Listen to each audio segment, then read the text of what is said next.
बच्चों, in this video will be discussing quickly some questions of accounting standard 29। तो बेटा this is first category जो आपको paper में देखने को मिल सकता है। इसके अंदर वो आपको क्या कहेगा कि पूछ लेगा आपसे कि आपको कंटीजेंट लॉस का अमाउंट बताना है और ट्रीटमेंट बता के चलना है। ठीक है। तो बेटा किस तरीके से करिएगा इस वाले क्वेश्चन को। आपको कह रहा है कि at the end of the financial year December 31 December 2021 एक कंपनी को पता लगा कि 20 लॉ सूट्स हैं जो आउटस्टैंडिंग है, जो सेटल नहीं हुए हैं till the date of approval. जो पहले 5 केसेस हैं बेटा, इसके अंदर 100% चांसेस हैं कि आप जीत जाओगे। नेक्स्ट 10 केसेस के अंदर 50% चांसेस विनिंग के हैं, रिमेनिंग 5 में 50% चांसेस हैं विनिंग के। बाकी में आपके हारने के चांसेस हैं और आपको दे रखी है प्रोबेबिलिटी क्या है। ठीक है। तो बेटा AS 29 के अकॉर्डिंग कंटीजेंट लायबिलिटी जो है आप डिस्क्लोज कब करके चलते हो फाइनेंशियल स्टेटमेंट्स के अंदर, अगर कुछ एक कंडीशन सेटिस्फाइड है। जिसमें क्या था, there should be a present obligation arising out of past event, जिसको आपने प्रोविजन की तरह रिकॉग्नाइज करके नहीं चला है। प्रोबेबल नहीं है कि आउटफ्लो होगा रिसोर्सेज का, will be required to settle the obligation. Then possibility जो होती है बेटा आउटफ्लो ऑफ रिसोर्सेज की, वो रिमोट नहीं है। और तीसरा क्या है, चौथा ये होता है कि जो अमाउंट है ऑब्लिगेशन का, अब उसको रिलायबली मेजर नहीं कर सकते। ठीक है, कि उसको हम रिकॉग्नाइज करें एज प्रोविजन। इस केस के अंदर बेटा जो पहले 5 केसेस हैं उसमें तो 100% चांसेस है जीतने के। तो वहां पर तो कंटीजेंट लॉस की सोचेंगे भी नहीं हम। ठीक है। जो प्रोबेबिलिटी है नेक्स्ट 10 केसेस की जीतने की, वो है बेटा 50%। और बाकी 5 केसेस की कितनी है, वो भी कितनी है, 50%। तो AS 29 के अकॉर्डिंग हम प्रोविजन तब बनाकर चलते हैं कि अगर लॉस प्रोबेबल है। अब यहां पर लॉस जो है वो प्रोबेबल नहीं है। ठीक है। और जो पॉसिबिलिटी है बेटा आउटफ्लो की, हम उसको रिमोट भी नहीं कह सकते कि भी हमारा रिसोर्सेज का आउटफ्लो नहीं होगा, उसकी पॉसिबिलिटी रिमोट नहीं है। तो हमें डिस्क्लोजर तो देखो दे के बेटा चलना पड़ेगा। अब डिस्क्लोजर कैसे लेके चलेंगे, कंटीजेंट लाइबिलिटी की तरह हम यहाँ पर दिखा के चलेंगे। तो बेटा जो हमारा लॉस एक्सपेक्टेड है 10 केसेस के अंदर, वहां पर कैसे निकालोगे। 1,20,000 है। 1,20,000 का क्या करूंगा बेटा, 40%। 2 लाख का क्या करूंगा, 10%। ठीक है। ये कितना आ जाएगा बेटा, 48,000। ये कितना आ जाएगा बेटा, 20,000। तो टोटल कितना आ जाएगा, 68,000। अब ये एक केस का है। तो 10 केसेस हैं तो कितना हो जाएगा, 6,80,000। सिमिलरली बेटा यहाँ पर 1 लाख का 30%, 2,10,000 का 20% आप निकालोगे। ठीक है। तो आपके पास ये कितना अमाउंट आ जाएगा, 1 लाख का 30% 30,000, और यहाँ 42,000, टोटल आ जाएगा 72,000। और इसको किससे मल्टीप्लाई करोगे बेटा, 5 से। ठीक है। तो बेटा 10,40,000 की आप कंटीजेंट लाइबिलिटी जो है वो आप लेकर चलोगे। चलिए बेटा अगला क्वेश्चन बेटा आप यहाँ पे देख के चलोगे। ये भी आपके बेटा स्टडी मैट का ही क्वेश्चन है। एक्सॉस लिमिटेड जो है वो प्रोसेस के अंदर finalizing it account for the year ending 31 March 2022। Company ने एडवाइस मांगी है, कह रहे हैं कंपनी का जो सेल टैक्स असेसमेंट है फॉर द ईयर 21-22 जो है has been completed on 14 Feb with the demand of 2.76 crore. Company ने एंटायर ड्यू जो है वो पे कर दिया under protest without prejudice to its right of appeal. Company ने क्या करा है, पूरा का पूरा ड्यूज जो है वो पे कर दिया एंटायर ड्यू अंडर प्रोटेस्ट। कहने द कंपनी जो है उसने अपील फाइल करी है बिफोर द एपीलेट अथॉरिटी, जहां पर ग्राउंड्स ऑफ अपील कवर कर रहे हैं tax on addition made in assessment year for a sum of 2.10 crore. ठीक है। अब बेटा यहां पर देखो हो क्या रहा है। बेटा 2.76 करोड़ की क्या थी, डिमांड थी। ठीक है। अब यहां पर क्या हुआ है कि जो ग्राउंड्स ऑफ अपील थे उसमें टैक्स कितना कवर हो रहा है, टैक्स ऑन एडिशन जो करी गई है for a sum of 2.10 crore. तो अब यहां पर कंपनी जो है, देखो यहां पर अपील ही नहीं कर रही है। कंपनी जो अपील फाइल कर रही है वो सिर्फ किसके रिगार्ड में कर रही है, 2.10 करोड़ के रिगार्ड में कर रही है ना। तो कंपनी 0.66 करोड़ के रिगार्ड में तो अपील ही फाइल करके नहीं चल रही है। तो जिसके रिगार्ड में हम अपील ही फाइल करके नहीं चल रहे हैं उसके लिए तो आपको प्रोविजन जो है वो बना देनी चाहिए। ठीक है। That same should be provided in the accounts. तो कहेंगे जो अमाउंट अब आपने बेटा पे करी है अंडर प्रोटेस्ट, बेटा वो आपका लोन और एडवांसेस के अंदर जाना चाहिए। ठीक है। Under the head loan and advances, और हमें कॉन्टीजेंट लाइबिलिटी की तरह भी उसको डिस्क्लोज करके चलना चाहिए। नेक्स्ट कहता है कि कंपनी जो है वो एंटर्ड हुआ है एक वेज एग्रीमेंट के अंदर in May 2022 where the labour union has accepted a revision in the wage from June 21। कहेंगे ये एग्रीमेंट जो है प्रोवाइड करता है that hike till May 22 will not be paid to the employees but will be settled to them at the time of retirement. Company agree करती है deposit करने के लिए एरियर जो है गवर्नमेंट बॉन्ड्स के अंदर। अब बेटा यहाँ पर देखो, ये जो अब क्वेश्चन सिंपल सा ये है, क्या हम इसको अकाउंट करके चलेंगे for the year ended 31 March 2022 या नहीं। सर वेज एग्रीमेंट रिवाइज हुआ मई 22 के अंदर। ठीक है। और ये रिवीजन जो है वो कब से एप्लीकेबल है, जून 21 से एप्लीकेबल है। एग्रीमेंट जो है प्रोवाइडेड मई टिल मई 22, कह रहे हैं इंप्लॉइज को पे नहीं करा जाएगा जो हाइक हुई है, बट वो सेटल कर जाएगी रिटायरमेंट के टाइम पे। बेटा हमारी बुक्स क्लोज होती हैं कब, 31 मार्च को। तो बेटा मैं ऐसा बोल सकता हूँ कि जून 21 से लेके 31 मार्च तक का जो है, हमें उतने पीरियड के लिए तो बेटा एरियर्स जो है उसकी अकाउंट करना चाहिए, प्रोवाइड करना चाहिए in the accounts for the year ended 31 March 2022। ठीक है बेटा। चलिए बेटा अगला क्वेश्चन जो बेटा आप यहाँ पर देख के चलेंगे। वो कौन सा है? एक ऑर्गेनाइजेशन जो है वो एक ऑफशोर ऑयल फील्ड के अंदर बेटा ऑपरेट करके चल रहा है, जहां पर लाइसेंसिंग एग्रीमेंट रिक्वायर करता है कि आपको ऑयल रिग जो है वो रिमूव करना होगा eight the end of the production, और रीस्टोर करना होगा सीबेड को। अब 90% जो है ऑफ द इवेंचुअल कॉस्ट जो है वो रिमूवल से रिलेटेड है ऑयल रिग की, and restoration of damage cause by the building, और 10% जो है वो राइज होता है एक्सट्रैक्शन से। कह रहे हैं बैलेंस शीट डेट के ऊपर रिग जो है वो कंस्ट्रक्ट हो चुकी हुई है, लेकिन अभी ऑयल एक्सट्रैक्ट नहीं हुआ है। कह रहे हैं AS 29 के अकॉर्डिंग कह रहे हैं आप कैसे डील करके चलोगे। बेटा देखो, जो जो कंस्ट्रक्शन है ना ऑयल रिग की, उसने एक ऑब्लिगेशन तो आपको क्रिएट कर दी है कि आपको रिग को रिमूव भी करना पड़ेगा और सी बेड को रिस्टोर भी करना पड़ेगा, तो ये एक ऑब्लिगेटिंग इवेंट तो है। अब बैलेंस शीट डेट के ऊपर कोई भी ऑब्लिगेशन नहीं है कि आपको रेक्टिफाई करके चलना है डैमेज जो कॉज होगा। ठीक है, कोई यहां पर ऑब्लिगेशन नहीं है, तो जो आउटफ्लो ऑफ रिसोर्सेज है वो प्रोबेबल है। अब ये प्रोविजन आप क्रिएट करके चलोगे अपने बेस्ट एस्टिमेट के बेस के ऊपर, तो जो आपका इवेंचुअल कॉस्ट रहने वाली है उसका 90% जो कि रिमूवल से रिलेटेड है, आप उतने की क्या करके चलोगे, प्रोविजन क्रिएट करके चलोगे। ये कॉस्ट जो है वो कॉस्ट ऑफ ऑयल रिग का पार्ट रहेगी। अब हमारी कोई ऑब्लिगेशन नहीं होगी रेक्टिफाई करने के लिए डैमेज जो कि एक्सट्रैक्शन ऑफ ऑयल से होगा, अगर कोई भी ऑयल एक्सट्रैक्ट ही नहीं हुआ है। तो यहां पर जो एक्सट्रैक्शन ऑफ ऑयल से रिलेटेड है उसके रिगार्ड में आपको कोई प्रोविजन की रिक्वायरमेंट नहीं है। ठीक है, जो 10% कॉस्ट आपकी होगी एक्सट्रैक्शन से बेटा, उसको हम क्या करके चलेंगे, लाइबिलिटी की तरह रिकॉग्नाइज यहां पर हम करके चलेंगे। बोलिए बेटा, क्या यहां तक सबको क्लियर है?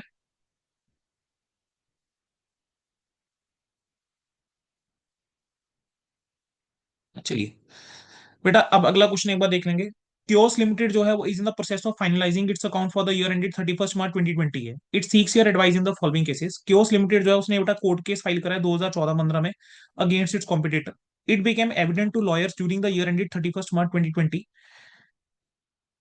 that Kios Limited may lose the case and would have to pay 3 lakh being the cost of litigation. No entries or provision have been made in the books. बेटा क्या हुआ है, क्योस लिमिटेड ने एक court case file करा 2014-15 में, ठीक है, अपने कॉम्पिटिटर्स के अगेंस्ट। अब ये एविडेंट कब हुआ है लॉयर्स को, 31 मार्च 2020 में जाके एविडेंट हुआ लॉयर्स को कि भाई केस तो जो है वो हार जाएंगे और 3 लाख रुपए बल्कि कॉस्ट ऑफ लिटिगेशन जो है वो पे करनी पड़ेगी, और इसके लिए कोई प्रोविजन जो है वो क्रिएटेड नहीं है। ठीक है, उसके बाद बेटा नेक्स्ट क्या बोलता है, क्वेश्चन की रिक्वायरमेंट उसने क्या किया, आपको आंसर देके चलना है प्रॉपर रीजनिंग के साथ। ठीक है, और स्टेट करना है principle for recognition of provision as per AS 29। चलो बेटा, सबसे पहले अगर हम बात करके चलें एक प्रोविजन को रिकॉग्नाइज कब करके चलते हैं, जब एक एंटिटी की प्रेजेंट ऑब्लिगेशन है किसी पास्ट इवेंट की वजह से, प्रोबेबल है कि आउटफ्लो होगा रिसोर्सेज का, और एक रिलायबल एस्टिमेट जो है वो करा जा सकता है। ठीक है, अगर इन ये कंडीशंस मेट नहीं होंगी तब प्रोविजन हम क्या करेंगे, रिकॉग्नाइज करके नहीं चलेंगे। राइट, अब पहले वाले सिचुएशन जो उन्होंने दी, हुआ क्या है, 31 मार्च हम कौन सी बात करके चलेंगे, 20 को, तो 31 मार्च 20 को बेटा साल खत्म हो रहा है। वहां पे एविडेंट हो गया कि भाई केस हम हारने वाले हैं, और एक रिलायबल एस्टिमेट हम बना पा रहे हैं कि भी 3 लाख रुपए जो है वो जाएंगे। तो क्या यहाँ पर हमें 3 लाख रुपए की प्रोविजन जो है वो क्रिएट करनी चाहिए, क्योंकि सेटल करने के लिए ऑब्लिगेशन। अगला क्या है, एक नई रेगुलेशन पास हुई है, हेल्थ केयर मिनिस्टर ने करी 2019-20 में, ये आपको अपग्रेड करनी पड़ेगी फैसिलिटी। डेडलाइन जो है गवर्नमेंट ने सेट करी 31 मार्च 21 की, कंपनी ने एस्टिमेट करा कि 10 लाख रुपए का खर्चा होगा इसके ऊपर। ठीक है, अब बेटा यहां पर क्या मुझे कोई प्रोविजन जो है वो क्रिएट करनी चाहिए। बेटा देखो, अब एंटिटी को जो है वो देखो अपग्रेड तो करनी पड़ेगी फैसिलिटी 31 मार्च 21 तक, सीधी सी बात है। अगर नहीं करेंगे कल को पेनल्टी लगेगी। लेकिन 31 मार्च 20 को जो है क्या कोई ऑब्लिगेशन है, 31 मार्च 20 को कोई ऑब्लिगेशन नहीं है, वहां पर कोई ऑब्लिगेटिव इवेंट नहीं है, ना तो आपने कोई कॉस्ट इनकर करी है, ठीक है, ना फाइन की कोई ऑब्लिगेशन इवेंट है। तो यहां पर कोई ऑब्लिगेशन रिक्वायर्ड नहीं है, यहां पर कोई प्रोविजन आप रिकॉग्नाइज करके नहीं चलोगे। ठीक है, अगला कहता है कि जो कंपनी है उसने 1 ईयर की वारंटी दी हुई है for its health care equipment under the contract of sale, that it will make any manufacturing defect good by repair और replacement as per past experience. कह रहे हैं कि 1% चांसेस है, प्रोबेबिलिटी है, केस होते हैं कि जहां पर आपका रहेगा, और एस्टिमेटेड कॉस्ट जो रहती है वो रहती है 10% of set value. During the year company ने 5 करोड़ की सेल करी है। बट अब यहाँ पर पास्ट एक्सपीरियंस के बेस के ऊपर आप एस्टिमेट कर सकते हो ना। तो यहाँ पर ऑब्लिगेटिंग इवेंट क्या है, जो आपने सेल कर दी वारंटी के साथ, अब आपकी यहाँ पर एक ऑब्लिगेशन तो अराइज हो गई है, तो आउटफ्लो ऑफ रिसोर्सेज यहाँ पर रहेगा। ठीक है, तो यहाँ पर प्रोविजन रिकॉग्नाइज कितनी करके चलोगे, बेस्ट एस्टिमेट के बेस के ऊपर। अब हमारा जो बेस्ट एस्टिमेट क्या है, 5 करोड़ का 1%, यानी कि 5 लाख रुपए। ठीक है, प्रोबेबल है कि यहाँ पर रहेगा, पास्ट एक्सपीरियंस के अकॉर्डिंग प्रोबेबिलिटी है कि 1% केस के अंदर डिफेक्ट रहता है। तो 5 करोड़ का 1% करा, और कॉस्ट कैसे निकाली, उसका फर्दर 10%, तो वो आपकी एस्टिमेटेड कॉस्ट ऑफ रिपेयर रहेगी, तो 50,000 बेटा आपका ये आ जाएगा। ठीक है बेटा, अगला आप क्वेश्चन देखोगे तो वो सेम है, छोड़ दो उसको। देखा बेटा, उसके बाद नेक्स्ट आप सीधा कौन से क्वेश्चन के ऊपर आ जाइए। इसका बेटा मैं चाहूंगा आप डायरेक्टली आ जाइए।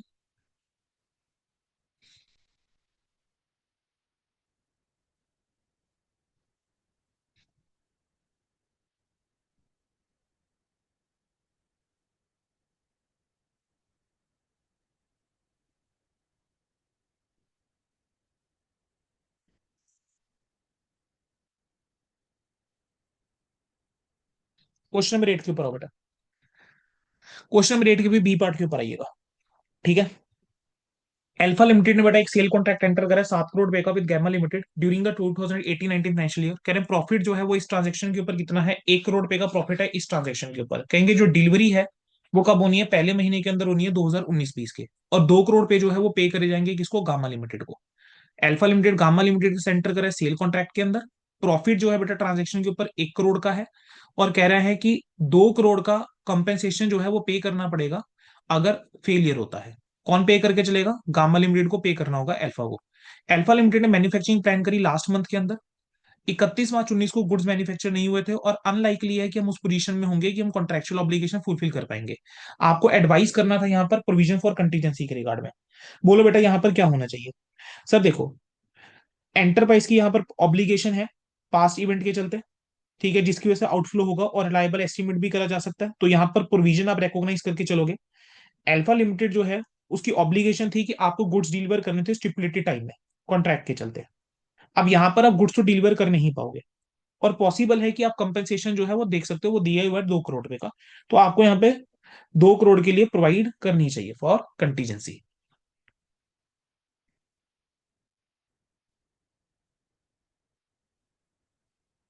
बेटा अगला जो आपने क्वेश्चन देके चलना है वो है 12। अब 12वें क्वेश्चन के ऊपर बेटा अगर आप आएंगे तो XYZ जो है वो डिस्प्यूट के अंदर है विद कॉम्पिटिटर कंपनी। डिस्प्यूट जो है वो किसके रिगार्डिंग है, कॉपीराइट के इन्फ्रिंजमेंट को लेकर है। कॉम्पिटिटर ने एक केस फाइल कर दिया है in the court of law seeking damages of 200 lakh. अब डायरेक्टर्स का व्यू है कि क्लेम जो है वो सक्सेसफुली रेजिस्ट करा जा सकता है बाय द कंपनी। कह रहे हैं अब इस मैटर के साथ कैसे डील करके चलोगे। तो बेटा देखो, पहले तो वही लिखना पड़ेगा सब प्रोविजंस के बारे में कि प्रोविजन जो है कब रिकॉग्नाइज करके चलते हैं, कि एंटरप्राइज की प्रेजेंट ऑब्लिगेशन है, प्रोबेबल है कि आउटफ्लो होगा इकोनॉमिक बेनिफिट का, resources avoiding economic benefit, reliable estimate करा जा सकता है। अगर कंडीशन मैट नहीं होगी तब प्रोविजन रिकॉग्नाइज नहीं करके चलते।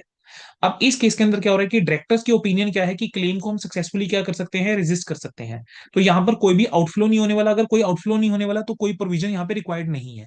लेकिन हम यहाँ पर कॉन्टीजेंट लाइबिलिटी की तरह यहाँ पे डिस्क्लोज करके चलेंगे कि लिटिगेशन जो है वो प्रोसेस के अंदर है एक कॉम्पिटिटर के साथ, जिसने इन्फ्रिंजमेंट का केस डाला हुआ है 200 लाख रुपए का। लेकिन डायरेक्टर्स की क्या ओपिनियन है कि सक्सेसफुली हम इसको रेजिस्ट कर जाएंगे। ठीक है बच्चे, तो एक ये वाला क्वेश्चन था बेटा जो आप लोगों को देख लेना चाहिए था। चलिए, इसके बाद बेटा अगर हम नेक्स्ट बात करके चलें तो एक आ जाओ बेटा क्वेश्चन नंबर 14 के ऊपर। ठीक है, and this will be the last बेटा जो आप लोगों ने देख के चलना है बस। इतना देख लीजिए, that is more than sufficient in my opinion. ठीक है। उसके अलावा बेटा वैसे एक और क्वेश्चन बनता है हमारा 2000 जुलाई 15 का एक क्वेश्चन है, एक हम वो देख के चल लेंगे बेटा। ठीक है। चलिए पहले इस क्वेश्चन पे आते हैं। अलॉय फैब्रिकेशन जो है वो एंगेज है मैन्युफैक्चर करने में आयरन और स्टील रोड। कंपनी जो है वो फाइनलाइजेशन ऑफ अकाउंट्स में प्रोसेस में थी। कहेंगे कंपनी ने इंस्टॉल करा था huge furnace for their plant April 2019 में। फर्नेस जो है उसकी लाइनिंग जो है that need to be replaced every 5 years for the technical reason. Company ने क्या करा है कि at the end of balance sheet date 31 March 2022 company ने कोई प्रोविजन क्रिएट नहीं करी हुई है इस लाइनिंग को रिप्लेस करने के लिए। ठीक है। तो बेटा मुझे बताओ क्या यहाँ पर क्या करना चाहिए। क्या प्रोविजन को तभी रिकॉग्नाइज करना चाहिए कि अगर एक प्रेजेंट ऑब्लिगेशन है। क्या यहाँ पर कोई प्रेजेंट ऑब्लिगेशन है या फ्यूचर वन है। यहाँ पर तो बेटा फ्यूचर फ्यूचर में है ना ये चीज। तो जो कॉस्ट ऑफ रिप्लेसमेंट रहेगी उस लाइनिंग की, उसको हम प्रोविजन की तरह रिकॉग्नाइज नहीं करके चलेंगे क्योंकि वो एक फ्यूचर ऑब्लिगेशन है। अगर लीगल रिक्वायरमेंट है, डज नॉट रिक्वायर कि कंपनी को प्रोविजन बनानी है। ठीक है, because there is no present obligation. अब यहां पर कंपनी की जो इंटेंशन है कि बात करके चलें कि एक्सपेंडिचर जो कंपनी करके चल रही है फर्नेस के ऊपर, उसको ऑपरेट करेगी कंटिन्यू करना जो फर्नेस है, या उसको रिप्लेस करेगी, वो डिपेंड करेगा। ठीक है जी, इंटेंशन क्या है कंपनी की एक्सपेंडिचर को लेकर। अगला आ जाओ बेटा, अ केस फाइल हुआ है against the company in the consumer court और एक नोटिस जो है for penalty 50 lakh has been received. Company ने क्या करा है, अपॉइंट करा है एक लॉयर डिफेंड करने के लिए केस, जिसकी फीस 5 लाख है। 60% फीस दे दी, 40% केस की फाइनलाइजेशन के बाद, और 70% चांसेस है कि पेनल्टी जो है वो हमें नहीं लगेगी। तो बेटा देखो इस सर्कमस्टांस के अंदर क्या करना चाहिए। हाँ जी। इस सर्कमस्टांस के अंदर बेटा वो कहता है कि देखो, कंज्यूमर कोर्ट में बेटा केस फाइल हुआ, 50 लाख रुपए की पेनल्टी है, और कह रहे हैं 70% चांसेस है पेनल्टी जो है वो लेवी नहीं होगी। तो बेटा यहां पर देखो क्या हो रहा है कि ऑब्लिगेशन जो है वो प्रेजेंट ऑब्लिगेशन कब होगी, कि अगर एविडेंस अवेलेबल है बैलेंस शीट डेट के ऊपर, means likelihood of happening is more than not happening. अब यहां पर पेनल्टी लगने के चांसेस जो है बेटा वो कितने हैं, मुझे इतना बताओ। 70% चांसेस है कि पेनल्टी जो है वो नहीं लगेगी। ठीक है, 70% चांसेस कितने हैं कि पेनल्टी जो है बच्चे अगर नहीं लगेगी, तो यहाँ पर क्या मुझे प्रोविजन क्या बनाकर चलनी चाहिए? तो आंसर है नो, यहाँ पर मुझे प्रोविजन बना के नहीं चलनी चाहिए। ठीक है, यहाँ पर मुझे कंटीजेंट लाइबिलिटी की तरह बेटा दिखा के चलना चाहिए, क्योंकि जो प्रोबेबिलिटी है आउटफ्लो की वो क्या है, रिमोट है। तो यहाँ पर हम प्रोविजन जो है जो क्रिएट करके चलेंगे, that will be only for the lawyers fees and not for the penalty.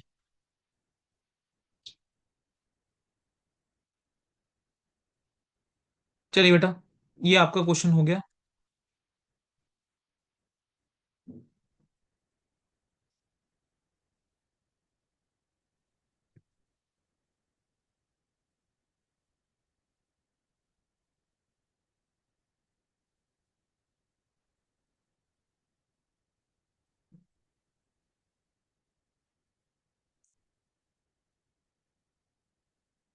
बेटा अभी आपका एक जुलाई 2021 का क्वेश्चन है। ठीक है, एक ये लास्ट क्वेश्चन बेटा बस हम देख लेते हैं। ठीक है, ये वाला क्वेश्चन जो है बेटा मेरे को क्यों लगता है कि थोड़ा सा आपका इंपॉर्टेंट कैटेगरी के अंदर फॉल कर जाता है, द सोल रीजन बीइंग कि इस क्वेश्चन के अंदर बेटा उसने रेवेन्यू को भी टेस्ट कर लिया है, और इस क्वेश्चन के अंदर उसने आपका प्रोविजन वाला पॉइंट भी टेस्ट करा है। कह रहे हैं ए लिमिटेड जो है वो गुड सेल करती है with unlimited right of return from its customer. कह रहे हैं जो फॉलोइंग पैटर्न है वो ऑब्जर्व करा गया है, और आप जानते हो अगर अनलिमिटेड राइट ऑफ रिटर्न है उस केस में हम रेवेन्यू तो पूरा रिकॉग्नाइज करके चलते हैं, और बाद हम ना प्रोविजन जो है वो क्रिएट कर लेते हैं। राइट, एज पर एस 29 से स्टैंडर्ड 9 में भी पढ़ा था, एस 9 में भी हमने। टाइम फ्रेम जो है रिटर्न का फ्रॉम डेट ऑफ परचेज वो आपको गिवन है कि 0 to 1 मंथ के अंदर रिटर्न होती है, 1 to 2 मंथ्स में होती है, 2 to 3 मंथ्स के अंदर होती है। परसेंटेज ऑफ क्यूमुलेटिव सेल्स आपको गिवन है 6%, 7% एंड 8%। कहेंगे कंपनी ने सेल करी है 36 लाख रुपए की जनवरी के अंदर, 48 लाख रुपए की सेल करी है फेब में, और 60 लाख रुपए की सेल करी है मार्च में। टोटल सेल जो है वो 400 लाख रुपए की है, और कॉस्ट ऑफ सेल्स 320 की है। आपको प्रोविजन का अमाउंट बताना था। ठीक है, सबसे पहले बेटा प्रोविजन की अगर अमाउंट की कैलकुलेशन की तरफ चले, बेटा यहाँ पर मेन जो गेम है वो कैलकुलेशन का ही है और कुछ नहीं है। ठीक है, बेटा मुझे बताओ, कह रहे हैं जो सेल्स बच्चे देखो कब करी हमने, मार्च मंथ में करी। ठीक है, कितनी सेल्स करी है मार्च मंथ के अंदर, 60 लाख रुपीज की देखो बेटा हमने मार्च मंथ के अंदर सेल करी। तो मेरी एक्यूमुलेटिव सेल कितनी है यहाँ पे, 60 लाख। उसने दिया हुआ है कि टाइम फ्रेम ऑफ रिटर्न क्या है डेट ऑफ परचेज से, 0 to 1 मंथ है। तो यानी एक महीने के अंदर गुड्स वापस होने के चांस कितने हैं, 6%। तो इस 60 के ऊपर 6% लाइकली रिटर्न के चांसेस है। जो फेब वाली सेल है 48 लैक्स, अब उसमें 1 से 2 महीने के अंदर वो फॉल कर जाएगा, तो इसके रिटर्न होने के चांसेस कितने हैं, 7%। और जो 2 से 3 मंथ्स वाली है उसके रिटर्न होने के चांसेस कितने हैं, 8%। तो मैंने क्या करा, मार्च के सामने क्या लिखा, 6%, फेब वाली के लिए लिखा 7%, और इसके लिए कितना लिखा, 8%। ठीक है, अब लाइकली रिटर्न कितना हो गया, 60 का 6%। क्लियर है, यहां पर कितना हो जाएगा। अब क्यूमुलेटिव सेल अगर आप देख के चलो, ठीक है, फेब मंथ की जो है वो आपकी कितनी हो गई, 108 हो गई।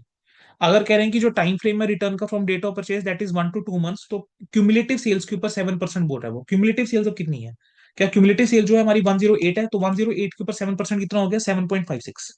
ठीक है, और जनवरी के केस में क्या हो जाएगा, 2 to 3 मंथ्स के अंदर फॉल कर गया। परसेंटेज ऑफ क्यूमुलेटिव सेल्स कितना बोल रहा है, 8%, तो 8% निकाला। तो इतनी हमारी लाइकली रिटर्न के चांसेस है।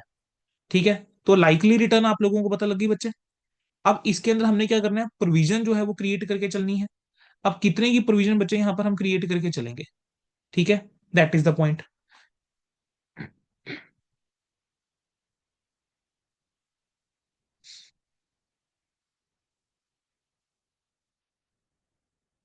तो बेटा प्रोविजन जो है वो हम यहाँ पर क्रिएट करके चलेंगे। अब क्वेश्चन आता है कि प्रोविजन किस अमाउंट की क्रिएट करके चलेंगे, उसके लिए अब हमने काम करके चलना है, ठीक है। बेटा मेरी जो सेल्स की वैल्यू है वो कितनी है, 400 लाख रुपए की। कॉस्ट ऑफ सेल्स कितना है, 320 का। तो प्रॉफिट कितना है, 80। ठीक है। परसेंटेज में अगर आप निकालोगे तो कितना आ जाता है, मीन्स 20% जो है, that is your profit on sales. तो 20% की बेटा हम क्या करके चलेंगे, यहां पर मेरा ये जो लॉस हो सकता है, इतने अमाउंट की बेटा मैं प्रोविजन जो है वो क्रिएट करके चलूंगा। ठीक है। प्रोविजन क्रिएट होनी चाहिए बैलेंस शीट डेट के ऊपर, for sale return after the balance sheet date at the best estimate of the loss expected, कि कितना लॉस होगा, अलॉन्ग विद द एस्टिमेटेड कितनी इंक्रीमेंटल कॉस्ट लगेगी जो कि जरूरी होगी गुड्स को रीसेल करने के लिए। तो बेटा इतने की आपको जो है क्रिएट करके चलनी होती है, ठीक है। बेटा ध्यान रखना इस क्वेश्चन को, अगर इस टाइप का क्वेश्चन आता है इसको इस मैनर में कैलकुलेट करके चलना है। अच्छा, अब बात आ जाते हैं रेवेन्यू टू बी रिकॉग्नाइज की। तो रेवेन्यू टू बी रिकॉग्नाइज के अंदर बेटा AS9 इंटू प्ले आ जाएगा। AS9 इंटू प्ले आ जाएगा, तो यहाँ पर बेटा कितना रेवेन्यू जो है वो हमें रिकॉग्नाइज करना चाहिए। तो 36 लाख, 48 लाख और 60 लाख का ही हम रेवेन्यू रिकॉग्नाइज करके चलेंगे। फुल रेवेन्यू जो है हम रिकॉग्नाइज करके चलते हैं, वो आप जानते हैं AS9 के चलते हैं। ठीक है जी। चलिए बेटा, अब बेटा इसके बाद आ जाओ जरा क्वेश्चन नंबर 17 के ऊपर। कहेंगे ए लिमिटेड जो है वो आफ्टर सेल वारंटी प्रोवाइड करता है 2 साल की कस्टमर को, और पास्ट एक्सपीरियंस के बेस के ऊपर कंपनी जो है उसकी पॉलिसी क्या है, प्रोविजन फॉर वारंटी बना के चलेगी इनवॉइस अमाउंट के ऊपर। Remaining balance on the remaining balance warranty period, less than 1 year में 2%, और मोर देन 1 ईयर के अंदर 3% प्रोविजन। ठीक है जी। अब वो कह रहा है कि इनवॉइस की डेट मुझे गिवन है 11 Feb 17, 25 दिसंबर 17 और 4 अक्टूबर 18। आपको प्रोविजन का अमाउंट कैलकुलेट करना था अंडर वारंटी 31 मार्च 18 का। बेटा अगर मैं 31 मार्च 18 को देखता हूँ, ठीक है, तो जो 11 Feb 17 से वाली डेट है, इसको क्या 1 ईयर से ऊपर हो गया, तो इसके ऊपर कितने का प्रोविजन जो है बेटा वो क्रिएट होना चाहिए, क्या इसके ऊपर 3% का प्रोविजन क्रिएट होना चाहिए। और जो 25 दिसंबर 17 वाला है, क्या उसके ऊपर कितना प्रोविजन क्रिएट होना चाहिए, क्या उसके ऊपर प्रोविजन 2% क्रिएट होना चाहिए। तो बेसिकली 60,000 के ऊपर 2%, 60,000 के ऊपर बेटा 3%, this is more than 1 year ना बेटा। तो इसके ऊपर जो है वो 3% का प्रोविजन, और जो लेस देन 1 ईयर वाला है, 40,000 के ऊपर कितना प्रोविजन क्रिएट होना चाहिए, 2% का। टोटल करेंगे बेटा कितना आ जाता है, तो ये आपके पास आ जाता है 1800, और ये आ जाता है 800। तो टोटल बेटा ये कितना आ जाएगा, 2600 आपके पास ये आ जाएगा। ठीक है जी।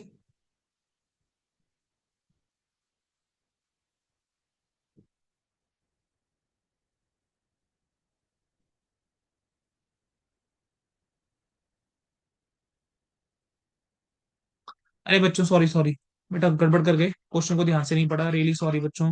बेटा क्या करेंगे इस वाले क्वेश्चन में, देखेंगे तो उसने कहा था कि जो आपको प्रोविजन क्रिएट करके चलनी है on the invoice amount on the remaining balance warranty period के ऊपर करनी है। अब 11 फेब को जो सेल करी है उसकी वारंटी कब तक होगी, उसकी वारंटी होगी 11 फेब 2019 तक इसकी वारंटी होगी। ठीक है। अब यहां पर अगर मैं 31 मार्च 2018 की बात करके चलता हूं, तो मेरा वारंटी पीरियड 1 साल से कम रह गया। तो इसके ऊपर जो प्रोविजन क्रिएट होगी, क्या वो 2% की होगी, और इसके ऊपर जो प्रोविजन क्रिएट होगी वो 3% की होगी, क्योंकि अभी यहां पर 1 साल से ज्यादा है। ठीक है। तो 2018 की बात करके चलें तो 60,000 का बेटा 2%, यानी 1200 रुपए, और 40,000 का बेटा 3%, ये भी 1200 रुपए, तो ये कितना आ जाएगा, 2400 आ जाएगा। ठीक है। बेटा अब 31 मार्च 19 की अगर हम बात करके चलें, तो वहां पर हमारी कितनी प्रोविजन होनी चाहिए, 31 मार्च 19 के एंगल से सोचते हैं, तो बेटा यहां पर तो कोई प्रोविजन आप क्रिएट करके नहीं चलोगे। इसकी जो प्रोविजन खत्म होगी कब तक हो जाएगी, ये हो जाएगा 25 दिसंबर 19 तक।